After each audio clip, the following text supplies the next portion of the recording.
ప్రభు నామమున అందరికీ శుభోదయం. ఈరోజు దేవుని వాగ్దానము ఏమనగా, యెషయా గ్రంథము 1వ అధ్యాయము 2వ వచనము.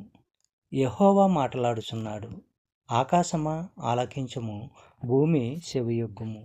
నేను పిల్లలను పెంచి గొప్పవారినిగా చేసి తిని, వారు నా మీద తిరుగుబడి ఉన్నారు. సహోదరి సహోదరులారా, దేవుడు తనకు వెల్లడించినవి అతి ప్రాముఖ్యమైన సంగతులని యెషయా గట్టి నమ్మకము. దేవుడు చెప్పినది భూమి సకల జగత్తు వినాలని కోరుతున్నాడు. ప్రపంచాలను సృష్టించిన వాడు తన కోసమని ప్రత్యేకించుకున్న ప్రజలు ఆయన నుండి తొలగిపోయి అజ్ఞానంలో దుర్మార్గతలో తమ స్వంత దారులు పట్టి వెళ్ళిపోయారన్నదే ఈ సందేశము. ఇక్కడ పిల్లలు అంటే అబ్రహాము, ఇసాకు, యాకోబు సంతతి. చెప్పబడిన వాగ్దానము దేవుడు దీవించి ఆశీర్వదించును గాక.